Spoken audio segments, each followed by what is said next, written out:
So I've been building this project in my spare time, I think for over 1 week and a half now. It's called Market Monkey, and Market Monkey is liquidity, order flow, technical analysis platform for crypto markets. However, I'm going to support other markets as well, like Forex or something, doesn't really matter because it's all time series, so it should all work fine. So I want to talk a little bit more about this because I'm building this completely in Go. And I've been basically writing a lot of languages throughout my career, going from C, C++, Rust, basically every language. At least I touched my fingers on every language. As long as it is a language, another woman is fine. The thing is that I want to talk about the language Go and why it's so good, especially pushing its limits with what I'm doing here right now. This project, like I said, is completely built in Go. It uses an underlying actor engine to process the data and all that stuff. Later on, I'm going to, right now, everything runs on the client locally if you start it up. But I'm planning to build it, extract that part as well, so people can self-host it as a server.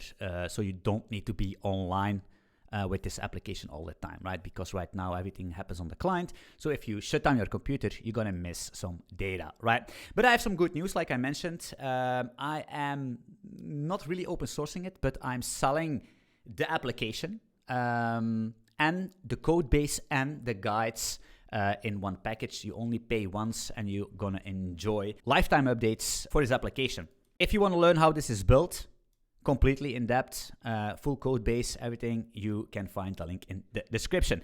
But that's not the point of this talk. The thing is that I want to talk about Golang here because when I first tweeted about me writing this thing in Golang, people were, I don't know why, but people were so mad because Golang, it's using C and it's not Golang, and I don't know why people cannot just cheer. You know what I mean? It's you post something that you're building this in your free time, and instead of people cheering at you, they say, "Well, it sucks, man. Every language can build this." Well, that's fine. If that's the case, Mrs. or Mister, show me the money. You know what I mean? Stop talking and start walking. The thing is that I could basically write this in another language. For example, a lot of people say you need to write it in Rust, you need to write it in Odin or in Zig, but I don't really care. I don't think that the performance, like I said, it's giving you 140. It's basically capped on my screen, 144 frames per second, because that's the VSync on my monitor. It renders a shit ton of these blocks, right? I mean, I can even zoom in with these texts. It will show you the heat maps here for BTC on Binance, and it's just super performant. I'm drawing a shit ton of stuff. I'm optimizing as well, but like I said, there are a lot of data points being gathered under the hood, a lot of stuff being drawn. It's being drawn very fast, so Golang is not going to be the bottleneck here, right? It's not going to be the bottleneck. The thing is that I built this very fast, right? You can even drag, you can see these things, no problem at all. And even close these windows as well, right? If you want to build something, you just want to go fast. That's very important because what allows you to finish a project or what allows you to keep building on your project is basically the dopamine of the results, right? There is nothing as worse as programming and being stuck by syntax, being stuck by questions, by doubting yourself. Is this the right structure? Is this the right way of doing things? And that's what I'm always questioning myself when I write. Even if I write TypeScript or even Rust or another language, it's like, okay, what I just wrote, it works, but I don't think this is the way people write it. And then you need to check. And then there are a lot of options. There are a lot of ways you can write things, and I just don't really like that. If you check at Go code, it's a little bit more verbose. There is maybe a little bit more code, and it looks maybe a little bit more ugly than if you have these fancy Rust or OCaml or whatever. The way Go code comes out of your thoughts is just fluent, right? It's straightforward. The way it comes out of your thinking is the way you're gonna write it, is the way everybody is gonna write it most of the time. And that's what I like. I don't want to think about the syntax.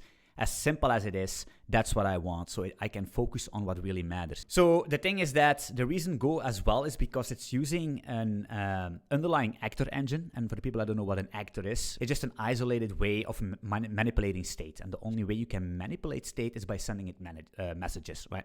The way you don't need to hassle with mutexes, the way you don't need to hassle with Go routine syncing. It's just a special way. And people say, yeah, you can solve it with Go routines. That's true, because that's what an actor basically is. It's just an abstraction, in this case, an abstraction around the Go routine and a ring buffer, nothing more than that. So the cool stuff is that each panel here is a separate actor. So each panel subscribes to a certain point of data sets. Each panel will basically have its own isolated data stream, I would say, right? So if we close, for example, this BTC, boom, the stream is going to get closed. And I can show you here in my code if I can open it up. You can see removed subscription, and if I close another window here, for example, the chart, if I close it, boom, it's going to basically close 2 subscriptions because the chart has layers, the heat map layer and the line chart layer. They both subscribe. They are both subscribing to, they are both actors, session actors, and they both subscribe to their, the data that they need, right? The heat map needs the heat map data and the line chart needs the current price. You know what I mean? So that's how these things work. And doing it without actors is perfectly fine. It's going to be a pain in the ass. Trust me. So that's basically that. So another thing we need to talk about is Raylib. So when I first start using this project, I was using Raylib, and that's maybe the downsides of using Go, because Raylib is using CGO, right? It's basically a CGO wrapper, and the problem is that I can't compile that to WebAssembly. Do I need WebAssembly right now? No, I don't, but maybe I do in the future. If I want to showcase this on a web page or something, I could easily just compile it to WASM and run the whole shenanigans in the browser, but I can't because Raylib can compile to WASM, but CGO can't, and that's why we cannot compile Raylib written in Go to WASM. Very complex, but unfortunately. So I was thinking, man, if I wait for a couple of months before I make a decision, I'm going to need to rewrite a lot of stuff because everything is basically, so you draw things on the screen, and if you use Raylib, that's your drawing backend. If you need to change that, that's going to be a pain in the ass, right? I was looking at a good solution, and I came across the Ebiten engine, which is a game engine. There's not a lot of stuff going on in the Ebiten engine. It's just like some ways of handling the keyboard, screen sizes, and also some abstractions over what they call an image, which is basically just a screen buffer, a buffer where you can draw pixels onto, and you can stack them, and that's how you basically get your stuff on the screen. So I'm actually happy with the results. It took me some hours to make this. I think one week and a half, a lot of hours here. And the cool stuff is that the whole chart thingy, you see, you can pan perfectly. To be honest, I'm very proud on this. I'm not gonna lie. Is it hard? Yeah, it's not straightforward, but it's doable, right? So if you want to learn this, check the link in the description. All the tools, all the information rather is available there for you. Go, they say it's the language of the server. It's just the general purpose language in my opinion. It's super simple for everybody to pick up. It's super straightforward to write. It's super performant, but it has a garbage collector. Shut up, Timmy. Yes, it has a garbage collector, but the thing is that it doesn't really matter. You know what I mean? It doesn't really matter. It's 2025. We don't run things on a Game Boy Advance. And if you don't make garbage, garbage does not need to be collected. You know what I mean? It is what it is. The garbage collector, no big of a deal.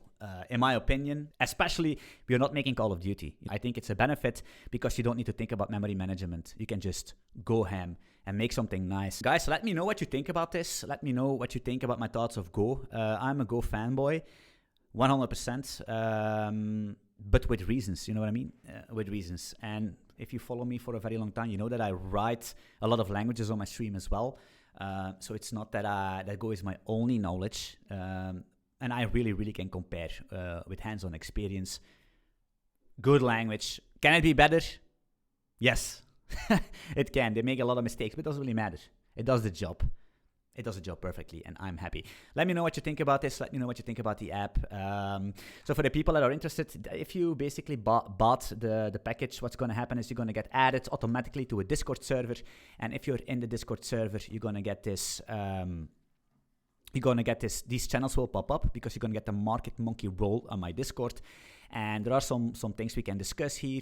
And there are releases, which basically a couple times a week, I just drop new releases here, videos and all that stuff. All in here. All right. I would say, let me know in the comments. Don't forget to like and subscribe. And I'm looking forward to see you in my community or in one of my live streams or my next video. Peace and love.